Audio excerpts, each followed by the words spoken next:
Than I intended. Excuse me, folks.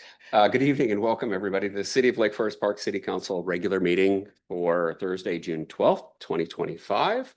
And this time I will call the meeting to order.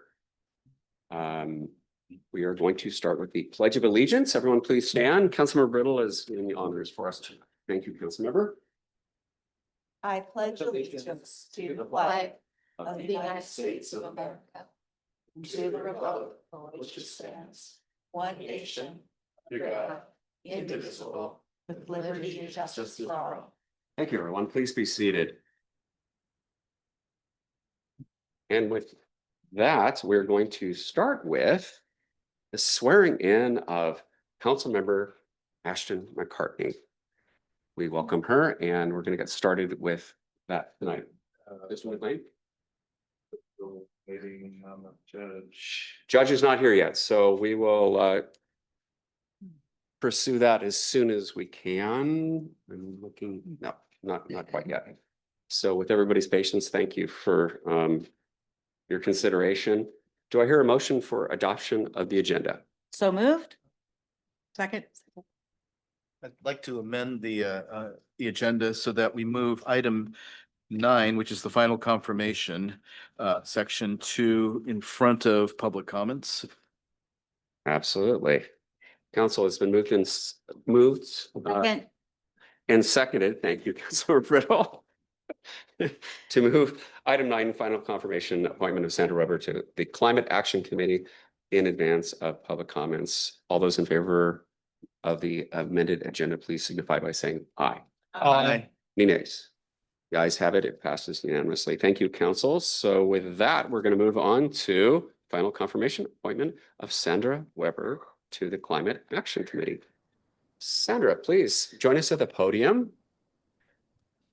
We're a friendly bunch, so just please introduce yourself and tell us why you'd like to be a member of the Climate Action Committee. Hi, I'm Sandy Weber. I'm 14 and currently a student at Shorecrest High School. I will be going into my sophomore year next year.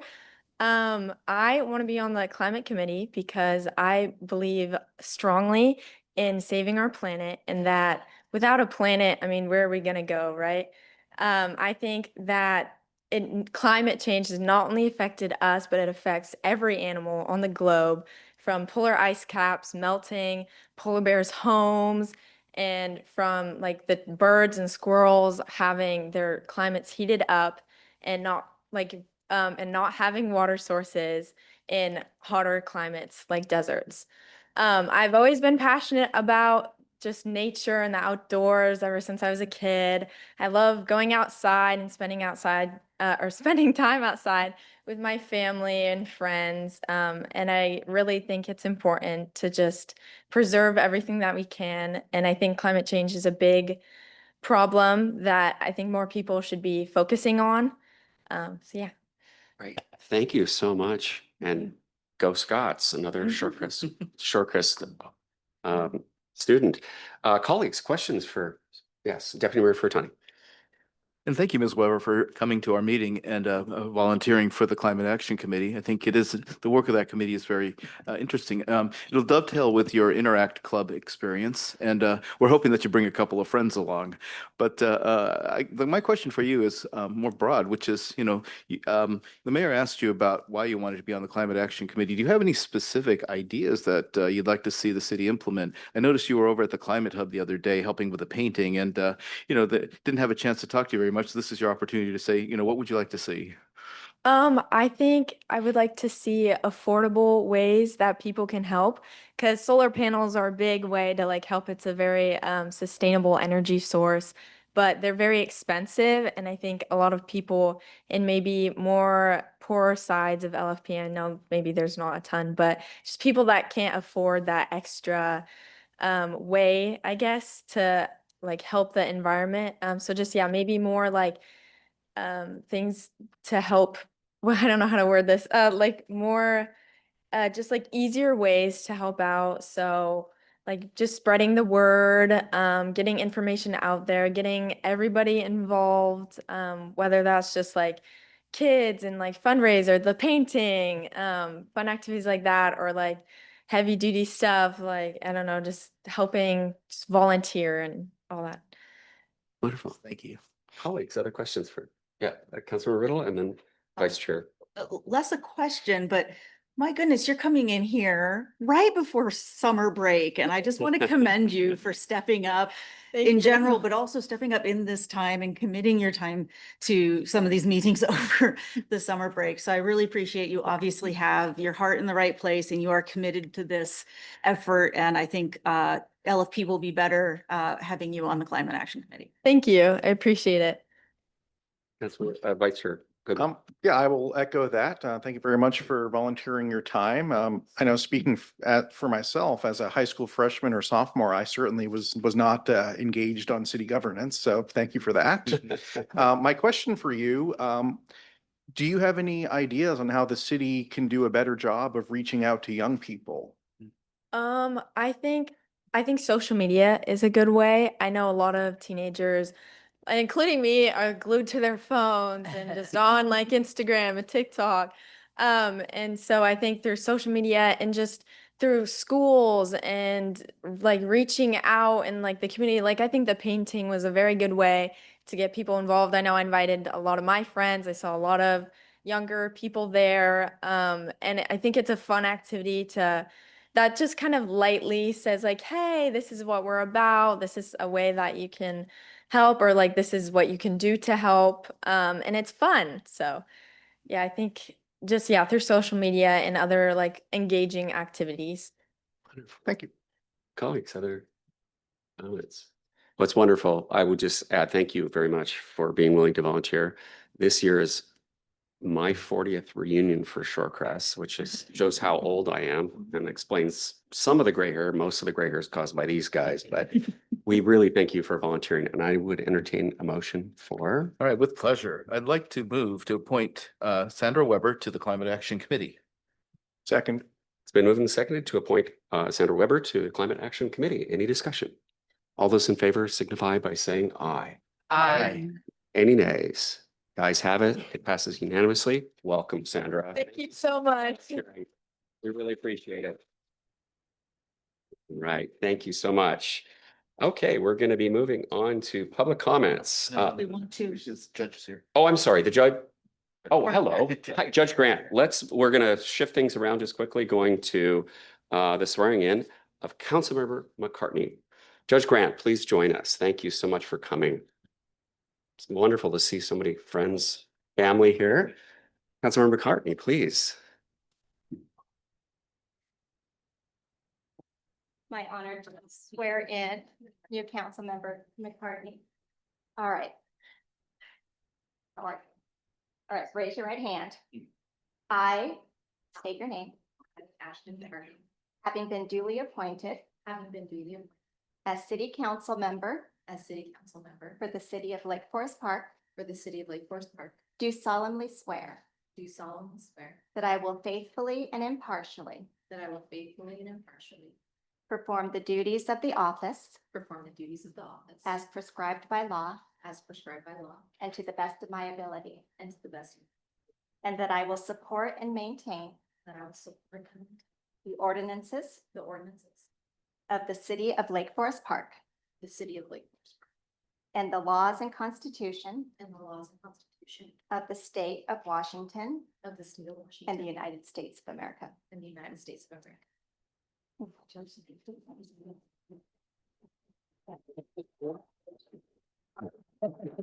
Colleagues, let's go get a picture with Judge Grant and Councilmember McCartney.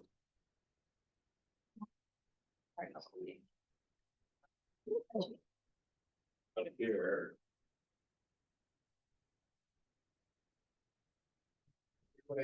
Second.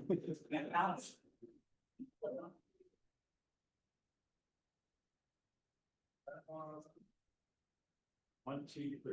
Okay. That's good.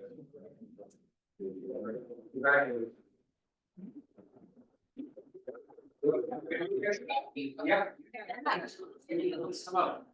Please, I'm gonna use a little people in the background. We all come up here. Family. We'll stand in the background here, you guys. Right. Gonna squeeze in here and Yeah. you're good, you're good. It's all good. Oh, so cute. That's why we do. It's a small thing. It's good. It really is.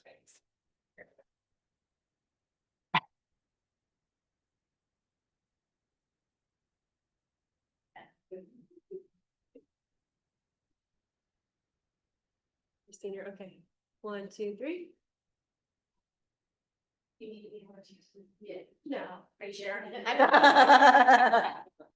Thank you, Judge. I'll take one of you.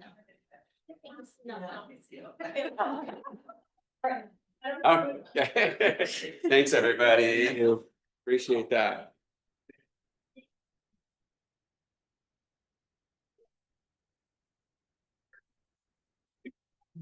All right. Well, congratulations, Councilmember McCartney. All right, we are moving on to public comments, everybody. Thanks, everybody, for joining us. This is a special time, and we really appreciate Ashton's willingness to volunteer for this community. It's a big lift, and she has great skills to join the team, and we thank her for that. Okay, public comments. The perfunctory thing that I need to read here. The council will not be accepting online public comments. This portion of the agenda. Oh, go ahead, Chief. All right. This portion of the agenda is set aside for the public to address the council. I thought it was about public comment. I was like, I'm flattered, but clearly for Ashton here. This portion of the agenda is set aside for the public to address the council on agenda items that or any other topic the council might have purview or control over. However, the mayor or the council may not respond to comments from the public. If the comments are of a nature the council does not have influence or control over, then the mayor or the presiding officer may request the speaker to suspend their comments. The council may direct staff to follow up on items brought up by the public. Comments are limited to a 3-minute time limit. Thank you, Chief. We never get flowers, Ashton. You're very fortunate. So, gosh. Okay, and with that, I'm going to open public comments. And Sarah Phillips, you're first up. Welcome, Sarah. I'm really delighted that you, whatever it is you approved, Sandra. It's going to be, been missing students on our committee for, I guess, a year, and we're delighted to have her and hope she'll bring some more people with her. I just wanted to give you the briefest update on 3 things. One is the Climate Hub. And as you know, the painting, we did the painting last weekend. We had 100 people come in and do the painting. It's almost done. We have a little more scaffolding to do and a little fixing. The artists among us are going to make the line straight. But it's a delightful addition. It adds vibrancy to the commons. It's the first piece. And we're going to add a bulletin board, and there'll be more that goes on there. The second is, I think I've mentioned to you that we received the Thriving Earth Exchange Grant, which is from the American Geophysical Union. And what they get is not money, but we get a scientist. And they're trying to find us a scientist who is what we're calling a big data visualization. So if you've been to the Kenmore hangar, they have that touchscreen TV. We're thinking that we'd have a touchscreen TV with local science put up there, community science. And the third is that our event with Republic Services that's going on right now in Kenmore, we co-sponsored that with Kenmore, and about a third of the people there are about 50 people there, and about a third of them are from Lake Forest Park. And they're talking about recycling and how to do that better. And they're working with, they're going to be working with Third Place Commons and the food areas to sort of make sure that they can enhance the recycling that goes on there. Make it happen, I guess. Anyway, again, thank you very much. I come over and look at the Climate Hub. Thank you very much, Sarah. Appreciate your comments. Sarah was the only one that had signed up. Are there any other members of the in the council chambers that would like to make public comment at this time? Okay, with that, we'll close public comment. Thank you, everybody. And we're moving on to proclamations. We're going to start with recognizing June 19, 2025 as Juneteenth. Vice Chair Goldman. Yes. Whereas on January 1st, 1863, President Abraham Lincoln issued the Emancipation Proclamation setting in motion the end of slavery in the United States. And whereas the end of the Civil War began with the surrender of General Lee at Appomattox Courthouse on April 9th, 1865, and ended with the final terms of surrender of the last Confederate general on June 2nd, 1865.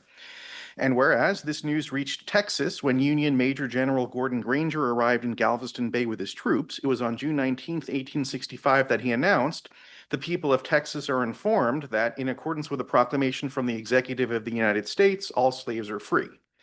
And whereas celebration of the end of slavery reaching the furthest Union state, which became known as Juneteenth, is one of the oldest public celebrations of the end of slavery in the United States.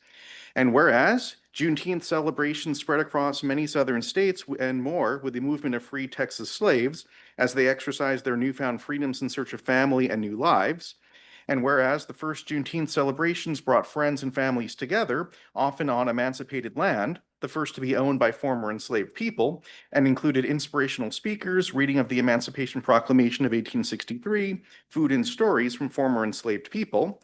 And whereas Juneteenth commemorates the complete emancipation of Confederate slaves, and June 19th was declared Emancipation Day in Texas in 1980, and whereas on a larger scale, celebration of Juneteenth reminds each of us of the precious promises of freedom, equality, and opportunity, which are at the core of America. Now, therefore, the mayor and city council of the city of Lake Forest Park do hereby proclaim June 19th, 2025 as a day to celebrate Juneteenth in the city of Lake Forest Park, signed this 12th day of June, 2025. Thank you, Vice Chair Goldman. I would note too that since 2023, this city also recognizes Juneteenth as a city holiday officially as well. With that, we're moving on to recognizing June 22nd, 2025 as Octavia Butler Day. Deputy Mayor Furtani. Thank you, Mr. Mayor, and appropriately enough, Octavia Butler Day. Whereas Octavia Butler was a visionary, influential author whose groundbreaking work greatly contributed to the science fiction and speculative fiction genres. And whereas Octavia Butler was born on June 22nd, 1947 in Pasadena, California, and her literary contributions have captivated readers around the world. And whereas Octavia Butler became the first science fiction writer to receive the prestigious MacArthur Fellowship in 1995, acknowledging her exceptional talent and literary achievements. And whereas Octavia Butler's work explores important themes such as race, gender, power dynamics, and social justice, challenging readers to critically examine the world we live in. And whereas Octavia Butler's novels, including Kindred, which is an awesome book, Parable of the Sower, Lilith's Brood, have garnered numerous awards and accolades, leaving an indelible mark on the literary landscape.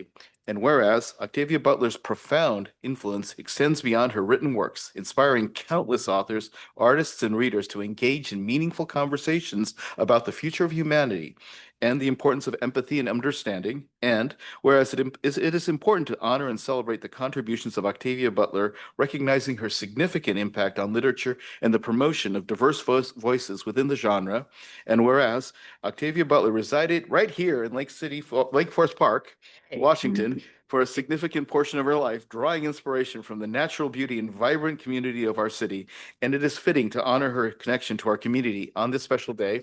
And now, therefore, the mayor and city council of the city of Lake Forest Park hereby proclaim June 22nd as Octavia Butler Day in our city and encourage all residents to take part in activities that celebrate her legacy. This day shall serve as a reminder for the transformative power of literature and the importance of embracing diverse perspectives and shaping a more inclusive and equitable society. Thank you, Deputy Mayor Furtani. Appreciate that very much. And I am a huge fan of Octavia Butler and the genre as well. With that, we're moving on to a public hearing.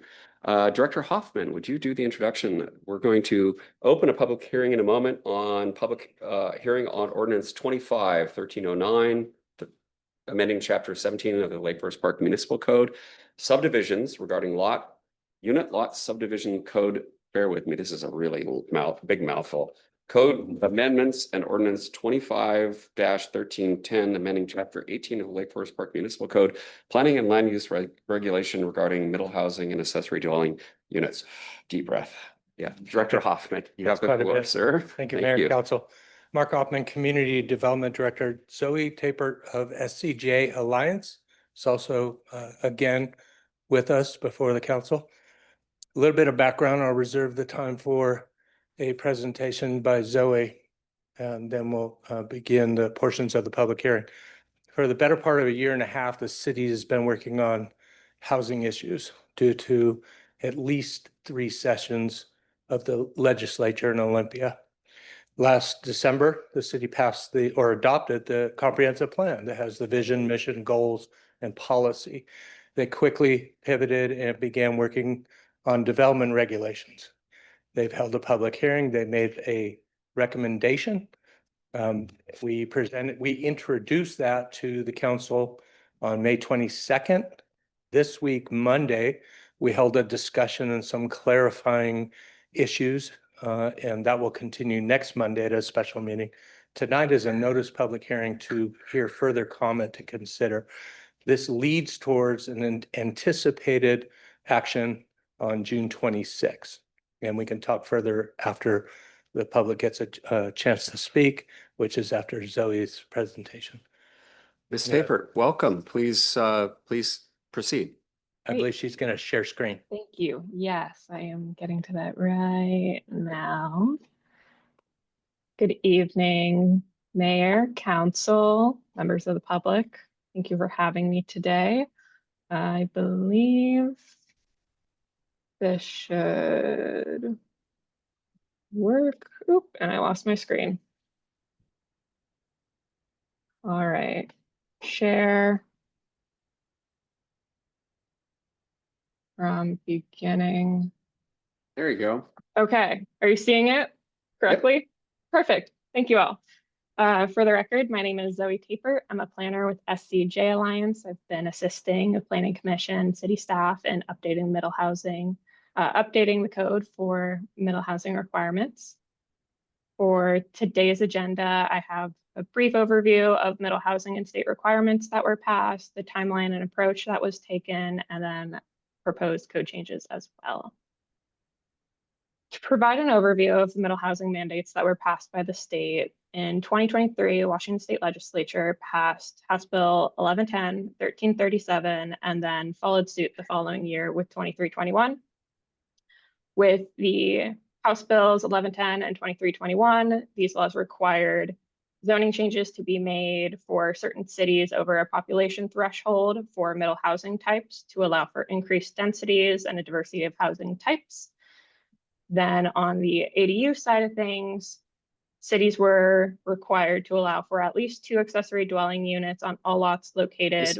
Ms. Tapert, if I could interrupt you for a second, you're Yes. in presenter mode. Could you go to? Oh, I thought that might be. Okay. No problem at all. It's hard to navigate these things. And then, so we can see what as you're proceeding through your presentation. Yeah. It's okay. It's not. That better? We've all been, it's thinking. There, perfect. There. Bingo, you got it. Yay. No, yeah. No Every worries. time it decides to be a little different. Thank you for letting me know, though. That was important. All right. And then with the ADU bill, for the 2 accessory dwelling units on all lots located in zoning districts that have single family zones. And then another bill was passed. It was a big year for housing to require updates to subdivision requirements to allow for unit lot subdivisions. And then within the middle housing legislation to allow for 0 lot line subdivisions, which I'll be explaining more in a bit. Okay, click. There we go.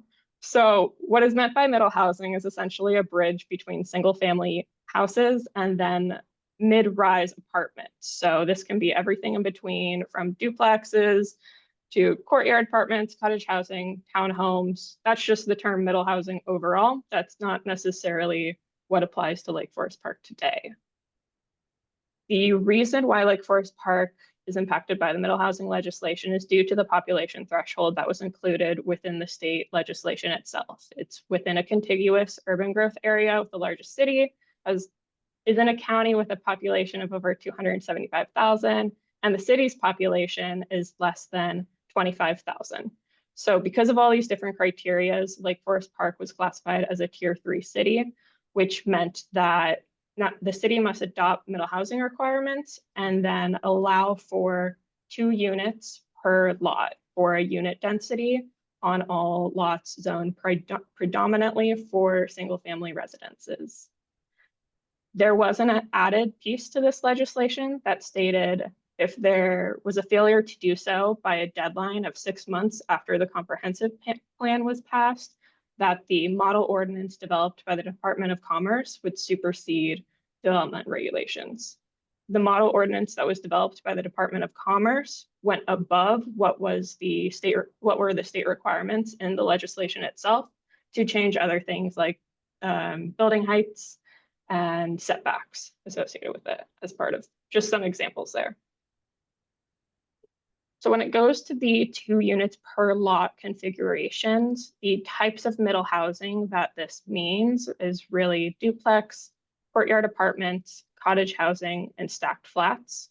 These are the types that must be allowed for because they can all be reasonably built in a 2 unit per lot configuration.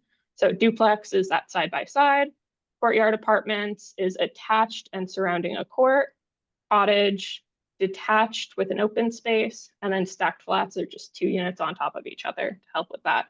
The additional requirement of a single family residence and 2 ADUs was a policy interpretation in between the ADU legislation that was passed and then the middle housing legislation. So trying to get into that unit density of 2 units per lot with the requirement of 2 ADUs per lot to figure that out. In the working session that we had on Monday, there was a question surrounding courtyard apartments and cottage housing. We wanted to provide a graphic for y'all on how that might look on a lot to help show a visual there. The courtyard apartments, we had said, is kind of tricky when it comes to this 2 unit per lot configuration because it really would just be like an L, or you can't really even do a wraparound. It would be tricky. People could do it, but it's unlikely. And then with cottage homes, it's that detached separation out. I wanted to briefly show an accessory dwelling units example for what the different types are there as well, to show that it can be internal, upper, lower floors, or attached via an addition, and then also detached. So showing that separation between a primary house, single family dwelling, for example, and an attached ADU. But the difference between this and the cottage homes goes to 1,000 square feet decided in Planning Commission to separate that out for clarity. Overall, the timeline here, as discussed by Director Hoffman, was that legislation was passed in 2023. The comp plan was in the works during this time, to which the planning team had been proactive in talking to the public about what middle housing types were preferred. Then the deadline for adopting the comprehensive plan was in December, of which then the 6 months deadline after the comp plan deadline came into effect for middle housing development regulations. So that's where we're here with June 30th. From the public engagement results that were done during the comprehensive planning process, this is what was heard. The top 3 middle housing types that were chosen were cottage court, which that language is a bit of a mix between the courtyard apartments and the cottage housing. I believe the language provided was essentially saying that there's a court or an open space associated with it. So that was the highest response. Accessory dwelling units were next, followed by duplex. And then the least popular ones were tiny house villages, microplex apartments, or micro apartment buildings. Now, as part of the update that was done, cottage court, accessory dwelling, and duplex were all included as part of the update. And tiny home villages, multiplex apartments, micro apartment buildings are not. So it's great there. With this upcoming timeline, we're here at the public hearing. We've been working with the Planning Commission prior. The goal adoption date of June 26th is what we're looking at, with the deadline for compliance on the 30th, with again that deadline of the model ordinance looming over. So we are on track, no worries there. The approach that was taken with the Planning Commission was to meet regularly, to develop a compliant ordinance, to adopt and be aligned with the state requirements and avoid the model ordinance taking into effect. This baseline was really to sort out what was done by the state, figure out the guidance and interpretations that they had between how to impact this, how to have this in effect in code, with the focus areas being the middle housing provisions, what this meant for Lake Forest Park, walking through the accessory dwelling unit pieces and the requirements there, as well as discussing the unit lot subdivisions piece on top of it and how that played a role in navigating all these. In working with Planning Commission, we did discuss future work as well as next steps regarding affordability strategies that would be continued down the line, unit density considerations to get worked out, and updates to development standards to feel out what paths folks want to go, what makes sense for the community, and not to rush anything that might have unintended consequences with trying to just meet the deadline. So the reason why short subdivisions are part of this conversation has two answers, really, with the short, sweet answer being homeownership opportunities. What this unit lot subdivision, zero lot line subdivision piece does is allow for a single lot with a duplex on it to easily be split and sold off as individual units to buyers. So for somebody who's looking for their first home, it's an easy entry point into the ownership market for them. The zero lot line is, again, if it's an attached building, one person can own one unit, the other can own the other, with it being land underneath and fee simple. With this being the 2 unit per lot configuration, it just goes to a single parent lot, only gets divided into 2 units. It's nothing more than that. And so the different middle housing types that may use the subdivision, unit lot subdivision code and zero lot line subdivision are the cottages. So being able to split between the detached units, a detached ADU, and maybe an attached ADU if it's outside and can be split that way. Duplex if it's a side-by-side, and courtyard apartment as well. But if it's a stacked flats with one on top of the other, it can't be divided that way. When it comes to the proposed code changes under Chapter 17, the purpose was to allow units like duplexes, ADUs, and cottages to be sold individually by subdividing a parent lot into the unit lots, all while keeping the zoning and development standards applied to the overall site. The changes that were made as part of this are updating the definitions, adding in new definitions that would be required, including parent lot, unit lot, lot split, unit lot subdivision, zero lot line subdivision, as well as then editing Chapter 17.12 to incorporate language surrounding short subdivisions, zero lot line, and unit lot subdivisions. Then in Chapter 18, this was where a lot more of the middle housing and accessory dwelling unit language was worked in to really focus on how the requirements impact the development code first, while feeling out where future edits may be made but are not made in this version. So changes are updating the definitions, adding in the new definitions that are needed for clarity or just the required ones. The new uses are in the RS, which is now changed to the R zones. So this includes duplex, cottage housing, stacked flats, courtyard apartments, making the required ADU edits, as well as the separation between cottage house and an accessory dwelling unit being 1,000 square feet. And then the required off-street parking language from the state as well surrounding major transit stops. So those were the edits that were made and what I have for you all tonight. Thank you. Thank you, Ms. Tapert. Really appreciate that informative presentation. Council, colleagues, question for Ms. Tapert or Director Hoffman? Yeah, Councilor Riddle. Thank you. And I think I know the answer to this after having seen this presentation a couple times, but just to make sure, when you are doing that unit lot subdivision, the unit lots still respect the existing setbacks that we have in our code. So they have to fit within the existing setbacks. Is that correct? Yes. The broader answer is the parent lot absolutely does, and Yeah. we're not changing any of the setbacks, impervious surfaces, requirements, height. But some of the unit lots may be on the unit lot line, but not in the setback for the parent lot. The reason being is that fee simple underneath the accessory dwelling unit in essence is 0 lot line for the unit lot, but not in any case around the parent lot. Similar to building single family home today, you have a front setback, rear setback, side setbacks. All of the unit lots would have to adhere to that.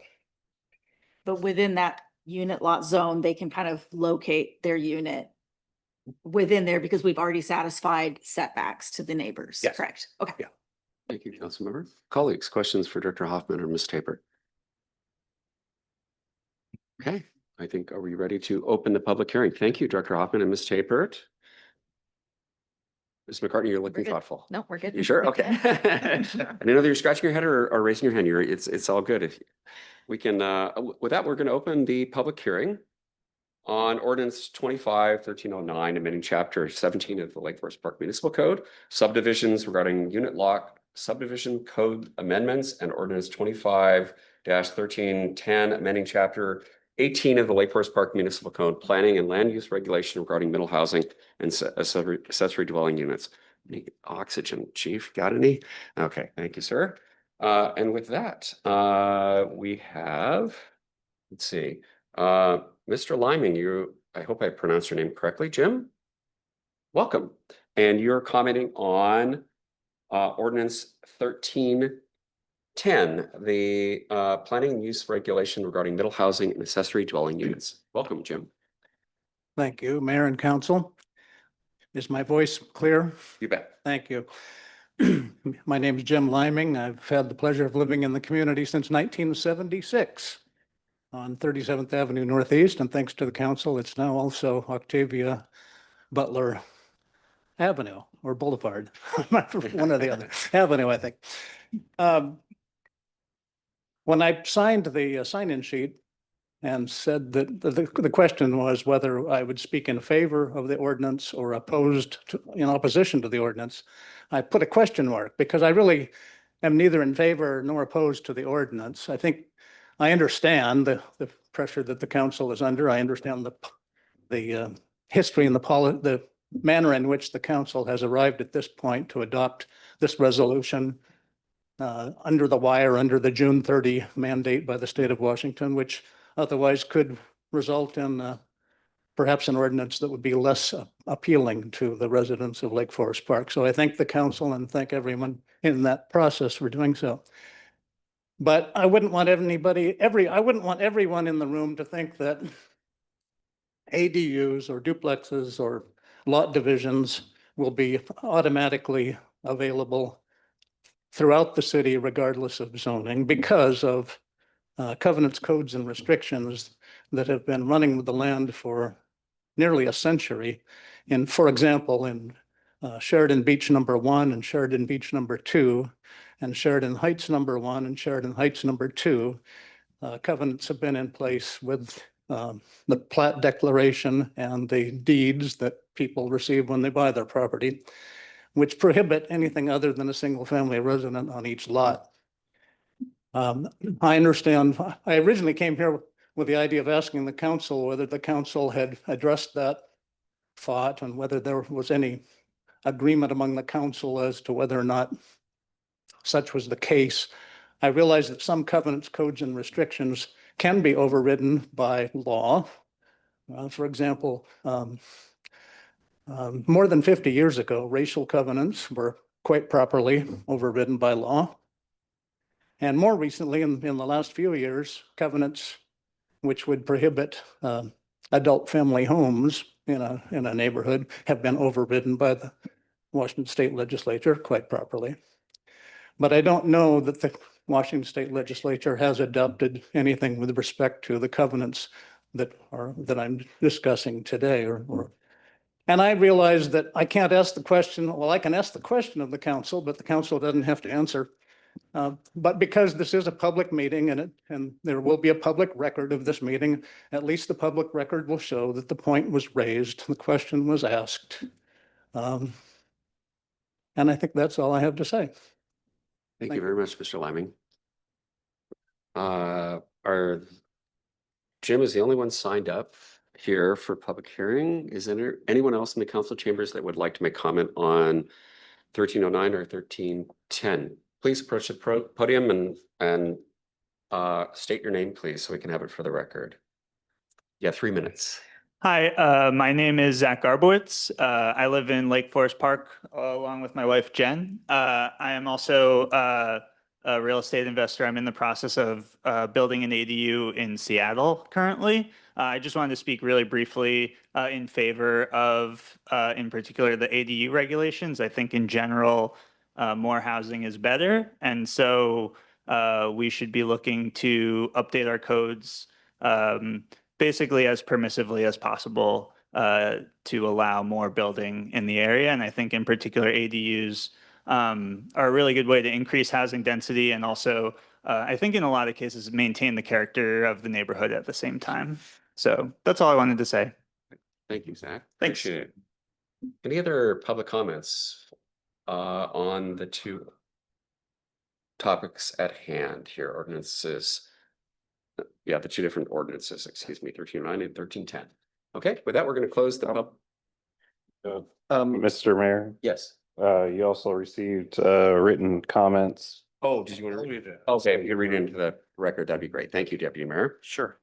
Thank you for the opportunity. This is comment. Thank you. Okay. Okay. Well, the in favor of ordinance 25-1310 are Alice Peterson, David Haddock, and Josh Rosno. And I think would it be appropriate to read the Rosno poem? Yeah, okay. Okay. All right, I've got it queued up here. Okay, so I'm going to read the comment of Josh Rosno. My name is Josh Rosno. I live in Lake Forest Park and attended the Planning Commission meeting where these missing middle recommendations were adopted. Ms. McCartney was there as a commission member that day, and I congratulate her on being here as a council member today. In 1912, the founders of Lake Forest Park promised our community is not to be just a playground for the excessively rich. This park is not to be a place where 500 millionaires will exclude all others. But today, median home prices are soaring past $1 million, and we risk exactly that fate. We urgently need creative approaches that add missing middle housing and increase affordability. When I think about the need for the creative approaches that accelerate new housing, I think about my children. I have a 13-year-old about to become an 8th grader. In 5 years, he'll graduate and head out into the world to college, he hopes. In another 4 years, more or less, he'll be in the workforce and looking for a place to settle down. I would love for that to be nearby in Lake Forest Park. And while I love him dearly, I don't plan for him to move back in our home. If trends continue, what hope will we have, what will he have of finding an affordable starter home in 10 years as a new college graduate? The zoning changes you make now will not instantly add new housing, but if you are creative and open the path, there may be enough affordable housing that will exist in the decade that my firstborn can come back and live here. If we do the bare minimum, leaving big, bold change in a far-off parking lot, he won't. That's the decision you are making today. My children have been fortunate to live in a city with teachers who grew up in the classrooms where they now teach and who live nearby as neighbors in our community. Their principal at LFP Elementary graduated from the school she now runs, and they meet her at community events and the beach club. That's a tremendous privilege that we should maintain into the future. But can a new teacher afford to move in near LFP Elementary at current housing prices? The choices you make today will affect whether my grandchildren can have that same privilege or if the town will be unaffordable for the teachers, firefighters, police, and other public servants who make our community what it is. As an example, consider just one item, 18.50.050, which would specify that a lot with duplexes cannot also have ADUs. New state laws leave ambiguity about what we, quote, must do in that scenario, and the city staff who track this are confident that this is the minimum required. But why shouldn't we go further? Why not take this opportunity to reduce the complexity of zoning a bit, unleash the creativity of the community a bit, and allow ADUs even when a property already has a duplex?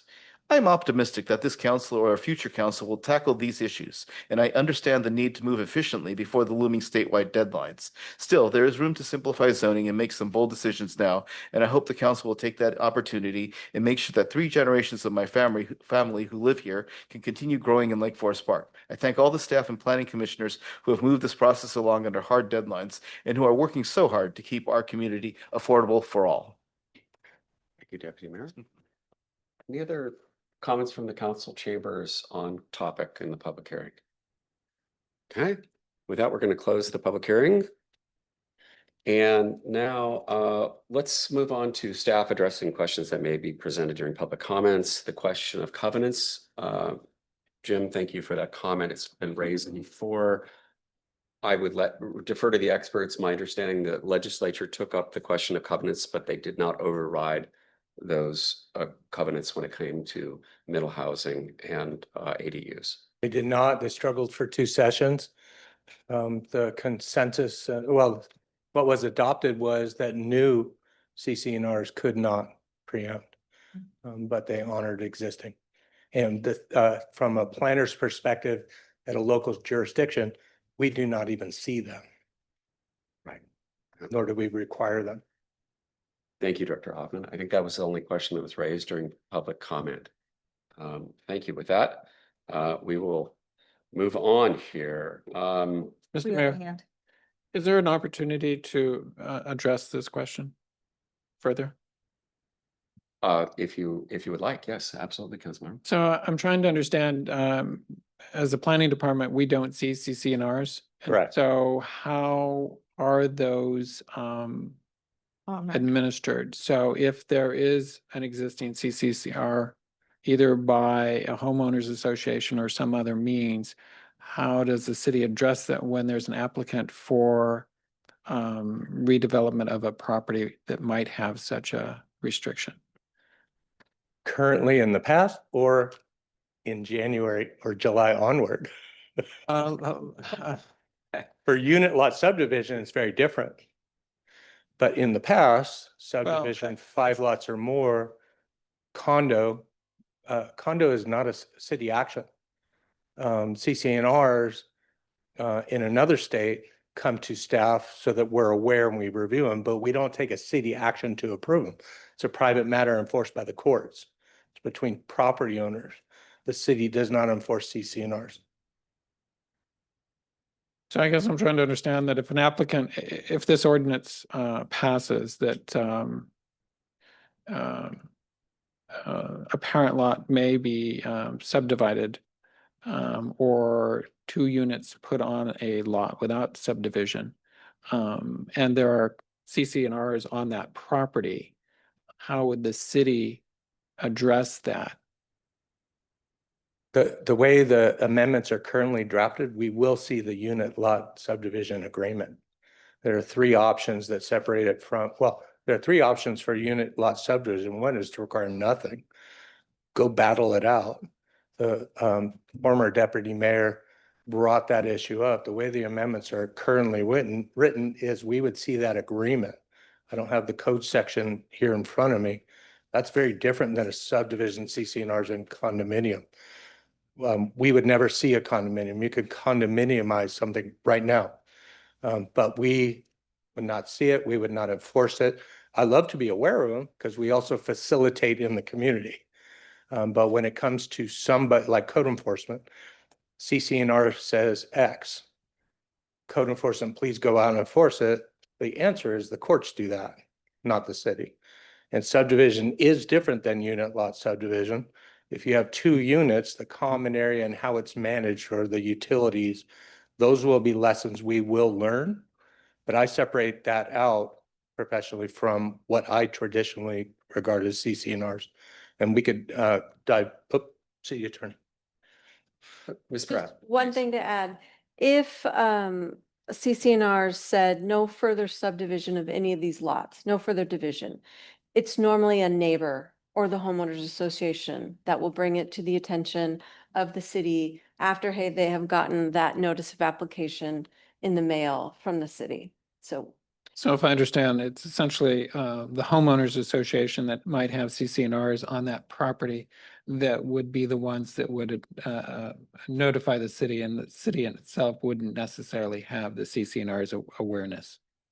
That's true. We get title reports with, say, short plats and subdivisions, and so they would list those recorded CCNRs, but the homeowners association and the owners in that that association are the ones who have the enforcement rights. Okay, thank you. Thank you, Councilmember Legal. A little bit of context there. There was a civil matter, 1999, with the Sheridan Beach covenants that occurred where there was going to be ostensibly 2 homes built on a property. And it became a civil matter. The city was asked to intervene. It was a civil matter between the homeowners association and the owner who was trying to develop the property. In that case, it was, I think it was unintended consequences, honestly, because the owners wanted to retain both for their family, not as separate properties. And as a result, a historic property structure was torn down as a result of the civil litigation.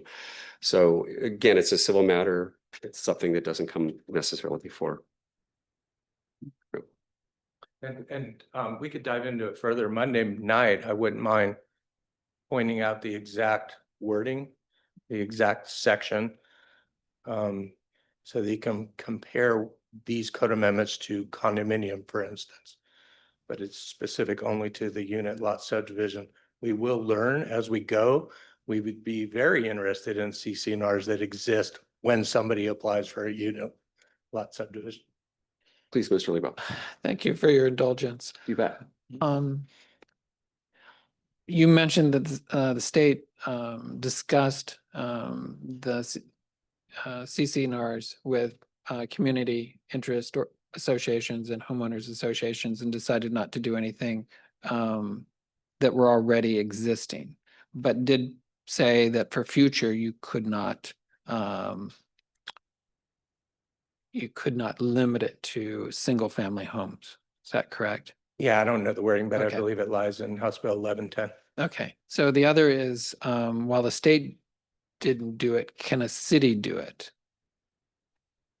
I look firmly at the city attorney. I'm asking because there would be interest if the homeowners association understands the legislation that was passed that says if they're existing CCNRs, they continue to exist, but you can't change it to in the future to restrict single family homes. The question is, does the city have the power to change it? Does the city have the power to change it so that future CCNRs? Existing. Oh, existing. I don't think so. I think that would be state preempted, but I would have to go through, but I'm pretty sure of that. Thank you. Yeah, thank you, everyone, for the discussion. I think it's an important one. And I do appreciate the comments about the racial covenants that were brought up. Those are very unfortunate and inappropriate. And they, under the Civil Rights Act, they were largely rescinded, but some of them still exist that need to be removed from titles.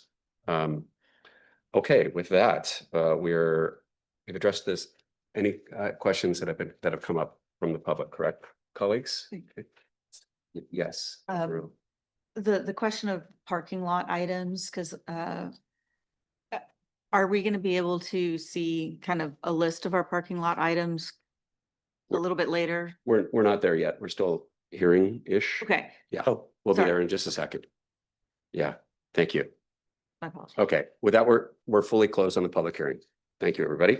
And now, moving on to discussion, consideration and or action on ordinance 25-1309, amending chapter 17 of the Lake Forest Park Municipal Code, subdivisions regarding unit lawn subdivision code amendment.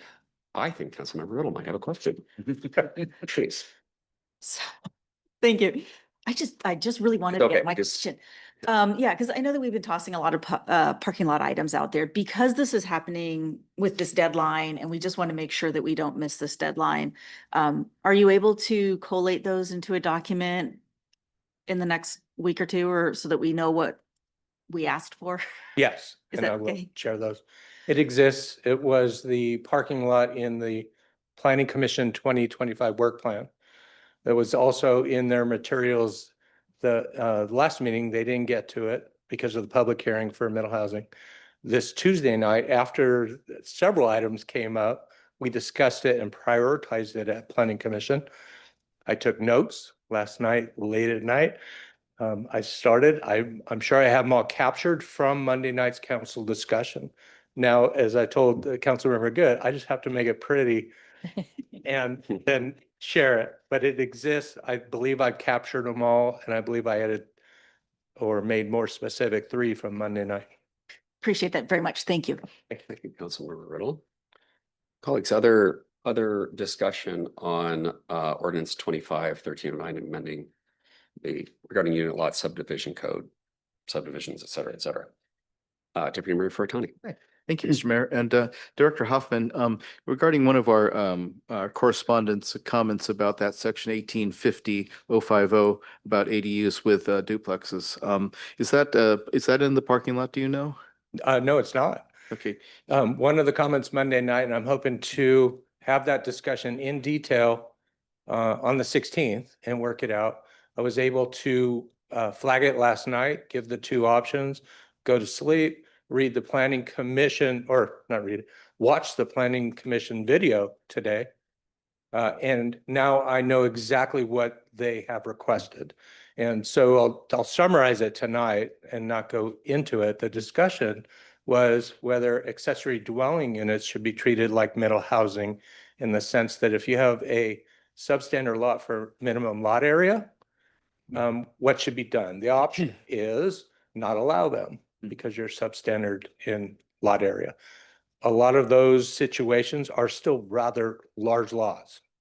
So the thought was, and what I watched on the video today, they didn't specifically state language that said, this is what we want to do. They divided it and asked the city council to field it. So I think we can resolve it Monday night, but more or less the balance is centered around incentives. So I don't think anyone's pushing for accessory dwelling units to not be able to be built on a substandard lot for lot area if you meet critical areas and buffers and trees. But that if such a situation arises, shouldn't it be part of the incentive discussion because it's above based on guidance? That was what I viewed on the video today. Staff has a different perspective. We made a recommendation at Planning Commission, and Monday night, there's time for the council to resolve that issue or clarify that issue. The language is there, but before the city takes any action. So I don't view it as a parking lot item. I view it as the baseline guidance of accessory dwelling units, and should they be treated the same as middle housing because the policy we adopted in the comprehensive plan supports that. So I think there's consensus that should be allowed. It's more of a timing issue. Should we put it in the parking lot and incentives? I view the video as, let's separate it and ask the council as part of this effort. Thank you. Colleagues, just for clarity and for the clarification of the community, we did do a combined hearing with the 2 ordinances. So we're kind of melding B and C. So if you have questions on B and C, don't feel like you're limited, because I think we're kind of morphing into homologation of the 2. Mr. Director Hoffman, if that's amenable to you. It's hard to discuss that It is separately. Indeed. Vice Chair Goldman. Yes, thank you. So to partly address what you were just saying, in my mind, there is not a whole lot of difference between middle housing and ADUs. And that if I was looking at a building and I was asked to say, is this an attached ADU? Is it a duplex? They are pretty similar to each other.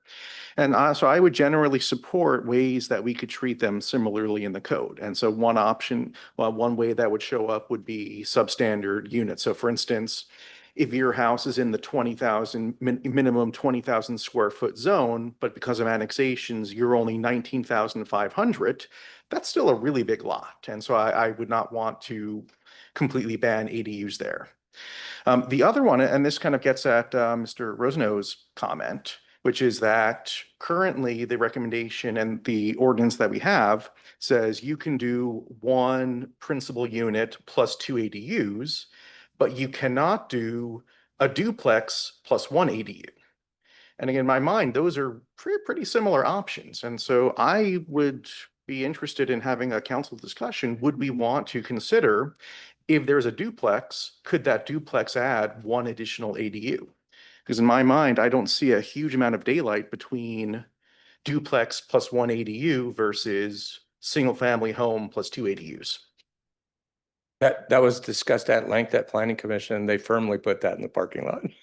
But it is to the discretion of the council. The only issue that I can think of at this second is the deadline. Thank you, Councilmember. I want to check in with Councilmember Saunders. Did you have any comments or questions, Alan? You're muted. You're okay. She's still muted. No, okay. If you're waving off, okay. Okay, fair enough. Colleagues, other questions for Director Hoffman or discussion for the group? Wow, okay. We've tired him out. Okay.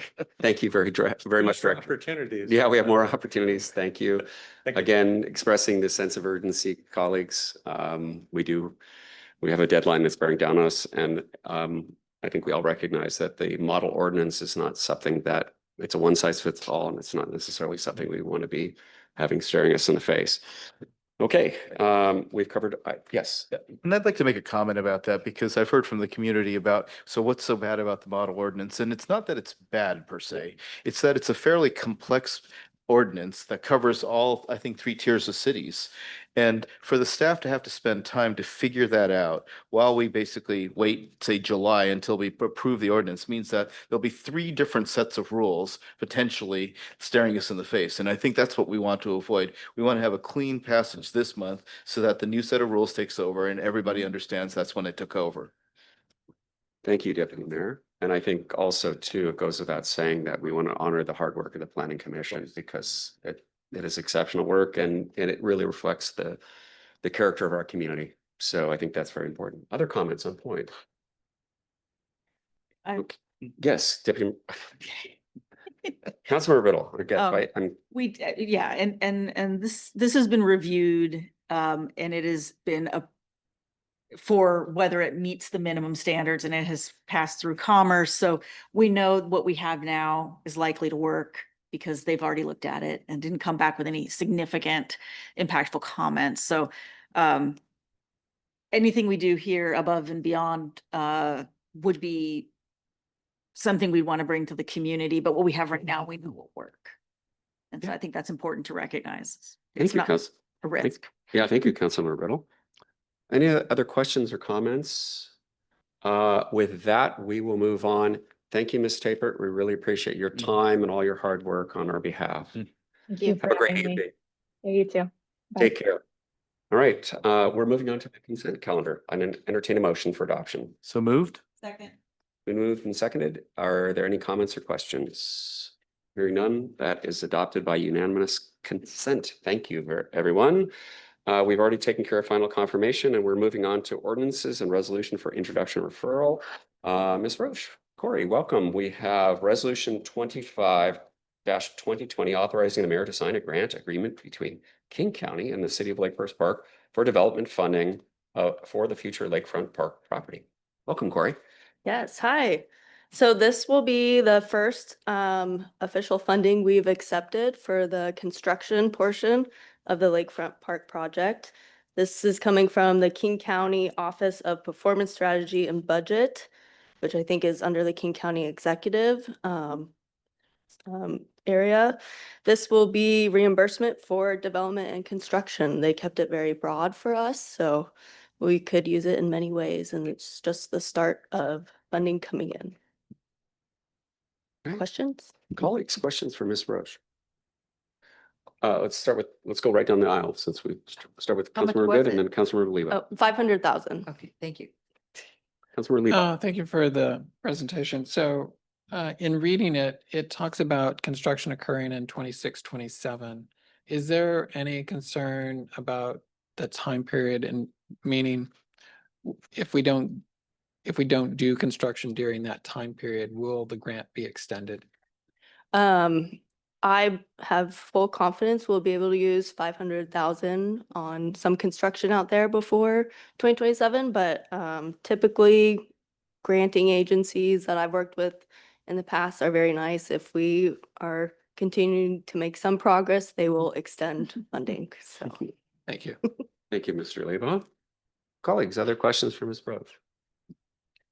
I would be remiss if we didn't give a shout out to our friends at the County Council, in particular Councilmember Dembowski, who has been a huge advocate for this project and our community and access to natural spaces, including the lakefront property. So we thank Rod and his team for Garrett and everyone else for all their support on this. It's been quite extraordinary.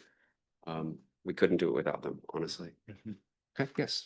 And on point, wanted to basically thank, Ms. Roche for basically the wonderful open house that happened here yesterday. Yes. Yeah, and we had such community interest in this that I don't know if you took a count of the audience members, number of people who came, but it was easily basically double digits into I was guessing it was at least 50 people.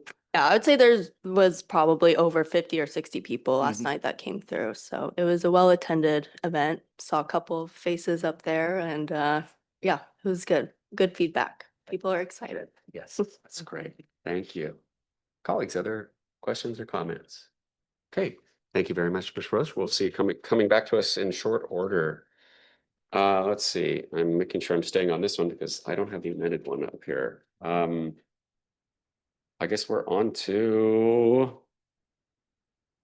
There are no ordinances or resolutions for council discussion. We are on to council discussion and action. Continued discussion regarding budget challenges. Deputy Mayor, did you want to have any continued discussion, colleagues, or are we gonna? I think we're going to defer to the committee of the whole for two of the proposals, or at least one of the proposals we spoke about. I think we'll also defer to, I believe there's a meeting on the 16th. Yes, so we can continue our discussion of the particular resolution for the potential levy on that date. Is that Okay. amenable to council? Looking down the aisle, Yes. head nods, any nays, negative? Yes, Councilmember Riddle. Just a question. We don't typically do any form of public comment in the COW. Mhm. When can folks, when would be the next date that folks could do a public comment on this topic? I can't remember how our count. I think literally the 16th, right, on Monday. I mean, we can't have it in the special meet. It is a Yeah, special meeting. Special meeting, yeah. So we Yeah. can- You yes, could have public comment on the 16th if you wanted. right. Okay, I would, If that's the will ask of my the body. colleagues if that would be, useful or disruptive. I'm not sure, to our process. We are trying to be as transparent and open as possible, so I don't see does anybody have any objections? Just a loaded question, sorry about that, to having public comment on the Monday meeting on the 16th. No. Okay. Okay. Chairs and council's privilege. It's not my meeting, so. You're Fair enough. welcome. Okay. So yeah, so I think we will do that then. Thank you for your Thank you. comment. Good comments. Okay, great. Are there any other items of business? Okay, let's move on to, we do just as a reminder, we do have a closed session tonight after this. Council member reports. Anybody have anything fun to report? We always get a feel-good story from the chief at our leadership team meeting, so maybe one of y'all can bring a feel-good meeting comment. Not tonight? Okay. I'm not putting you on the spot. Councilmember Lebo. Thank you. Yesterday evening, there was a planning commission meeting and looking at their work plan and priorities. I hope I get this right, which is they're going to take up the climate element comprehensive plan for review so that they can complete that work have it done by September. And then they will, secondary priority is to look at middle housing incentives. Very good discussion last night. Excellent. Was it last night? Tuesday. What night is today? Today's Thursday. Thursday. It was Tuesday. It feels like Tuesday. Yeah. Thank you, John. Time Deputy Mayor. flies. Thank you, Mr. Mayor. And so I have a couple of things to report. So one of them, there was a joint meeting of the Climate Action Committee and the Tree Board meeting, and I'll defer the Tree Board meeting to Councilmember Goldman's report if he wants to do that. Okay, it was a joint meeting, so you can talk both. All right, fair enough. Fill in anything that I missed, though. So on the climate action side, the Octavia Butler celebration at Third Place Commons is going to be on Sunday, June 23rd at 7 p.m. So I invite everybody to come there. And then there was a climate element discussion, of course, and it was illuminating for both groups. And one of the things that I really got out of that was that we really need to have our commissions talk to each other more because the cross-pollination between the two was just remarkable to see. So I thought that was a really powerful thing. And then on the part of the Parks Board, they're coming to us in July for an exceptional tree code as well as the tree list. And so that'll be an interesting thing for us to start sinking our teeth into. Do you have anything to add? Yep, Tree Board, not Parks Board, but yes. Sorry. I think we should probably give Director Hoffman a break because he's been very busy with middle housing. But at some point in the future, yes, the Tree Board is ready to present their updates to exceptional tree code. Great, thank you. I would suggest, yeah, we can talk about timing and see, you all have a lot on your plates until middle of July, so it's very important work. And the smile inducing thing that I have is I went to the Deputy Mayor's SCA meeting today. And apart from meeting everybody, one of the most positive things I heard is that the city of Carnation is getting a new city hall. And so they're selling their old city hall, interestingly, because it's in the middle of their business district. And they decided that, hey, that might actually be a better thing for a better use for this land than having a city hall here. So they're moving slightly to the outskirts and they're getting a brand new building. Cost is $2.5 million. Which is actually partially federally subsidized, but mostly based their money. Okay, interesting. Thank you. Councilor Vice Chair Goldman. Yep. Last week we had our meeting of Seashore Transportation Forum. Part of that was Sound Transit was, sorry, it's not Sound, it was Metro. Metro was presenting about the World Cup next year. There's actually sort of a mini, I'm not a sports person, but there's like a mini version of the World Cup this year, and then next year is the proper World Cup. And so Metro was talking about what their plans are to make sure there are sufficient service levels to get thousands and thousands of people to the stadium for, there's going to be 4 matches in downtown Seattle. In addition, there will also be matches in Vancouver and all around the country. Great. And I just, on point, I was very impressed with Metro's preparedness for the upcoming events. Their manager responsible for these special events had a very good handle on what the needs of the region are and what they've experienced in the past for circulation and other things. So it was a very good discussion. Colleagues, other council member reports, excuse me. Okay, I will just be very brief since we do have a closed session here in a minute. Big welcome to Councilmember McCartney. Thank you so much for joining us. I also wanted to make a comment about, once again, how happy and honored I am to be sitting with you all up here in a very civil and respectful environment. And you all bring such amazing skills to the table. I mean this very sincerely. It really is a pleasure because there are other circumstances out in other communities, and I will leave it there. But I really do appreciate everything that you bring to the table and your dedication, passion for helping this community. I had the opportunity to meet with Ms. Roach and some members of the Public Works group down at the Lakefront Park to get some things cleaned up and stabilized yesterday, talking about that on an interim basis before there's additional demolition as part of the broader construction project. And they effected the changes today, cleaned up in front of the fence, did a bunch of other things. And I really sincerely appreciate that because it goes a long way to being, it's tidy and uncluttered, which is nice. We did have an interesting situation today. Many thanks to Director Dickinson about the fiber optics situation that we had today, and thanks to the chief. a fiber optics contracting company decided to use Big Tree or Brookside Park as a staging area for laying, I don't know, 5,000-6,000 feet of fiber optics, and they spread it all over the forest there, which was very surprising. Also blocking the parking in front of Brookside School on the 5th grade graduation day. So kind of interesting. And Rebecca, many thanks, and Chief too for jumping to it. And Rebecca and Sergeant Parrish went out to talk to the foreman and make sure that they adhere to the right-of-way permit, et cetera. So that is fantastic, small government governance. Appreciate that very much, Rebecca and Chief. SCA PIC, they continue to have issues with quorums. As I've indicated before, former Deputy Mayor Bodie was the representative on the SCA PIC. I'm again looking to you all for somebody to take over from me because I have two other SCA meetings that I have to attend. It's a great way to learn about the region, great way to learn about what other councils are going through. It is Wednesday evenings once a month, 7 to 9 generally, when they have a quorum. Unfortunately, they have had struggled with quorum. So I'm hoping that one of you will pick that up and run with it. Deputy Mayor. And what I found out today about the PIC meetings is that they're going to go away from the presentation by some organization model like King County and go more towards discussions between the cities. And I think that'll be a very positive change. Agreed.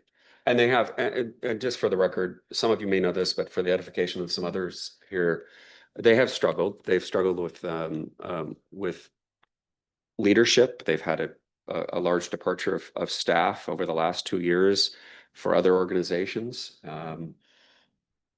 Association of Washington Cities gain is SCA's loss, and our friend Deanna and Brian Perry and some other folks moved over to Association of Washington Cities.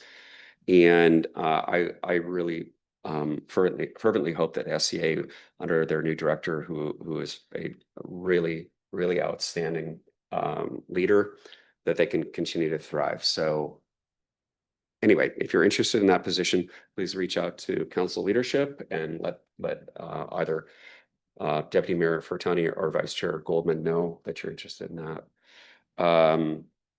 Let's see.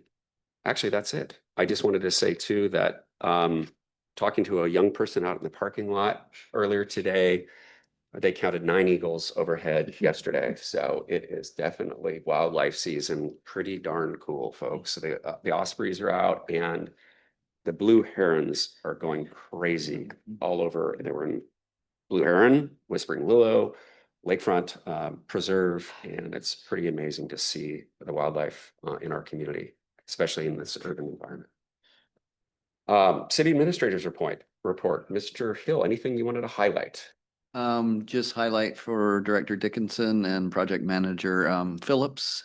The roundabout went out to bid yesterday, in case you didn't see the news flash. So this is where the rubber really hits the road. We'll find out what the contractors think of the project and what the bids come back at. So please keep your fingers crossed. We can't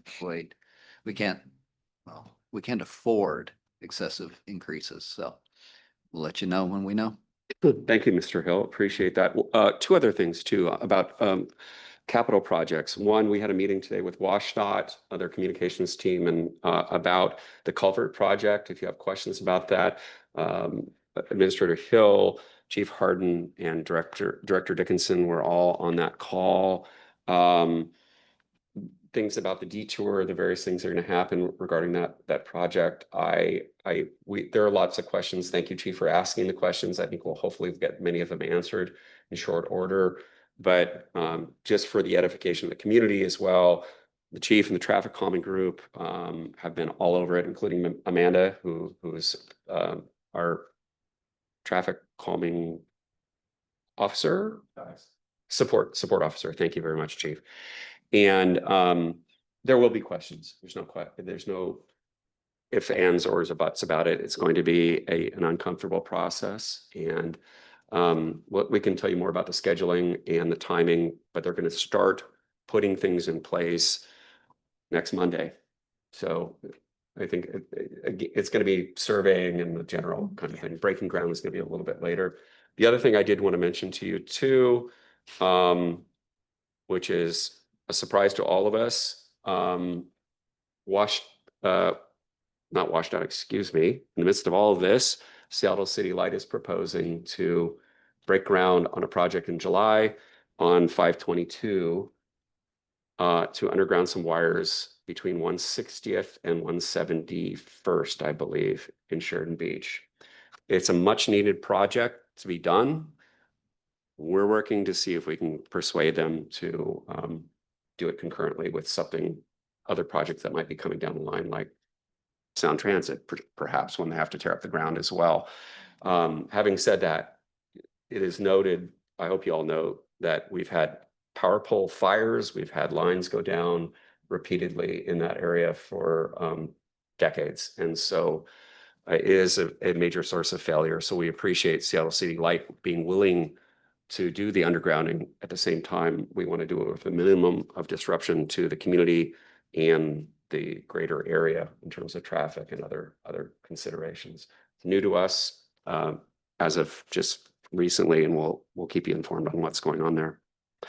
Okay, with that, yes. And I would like to highlight, Chief, it looks like we've got a traffic safety section now. Is that the traffic officer that's funded from the traffic cameras? Fantastic. It's really good to see what is coming out of that investment. So thank you. Yeah, thank you, Councilmember. Okay, with that, we're moving on to a closed session for collective bargaining per RCW 42.130.140 parens 4 parens B. Staff, how much time are we thinking about for this?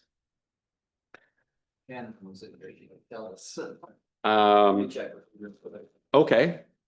And sorry, Councilor Goldman. will we be taking any action after the closed session? We will not be taking action after the closed session.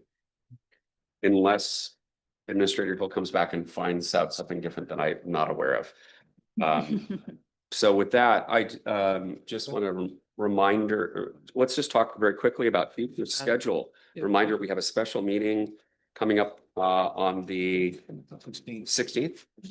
10 minutes council and no action, correct? Shannon? No action after, we're not taking action after this. Okay, so just for the edification of the public, we're adjourning to a closed session for, sure I've got this here, collective bargaining. And I just read the RCW will be back in 10 minutes.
Thank you.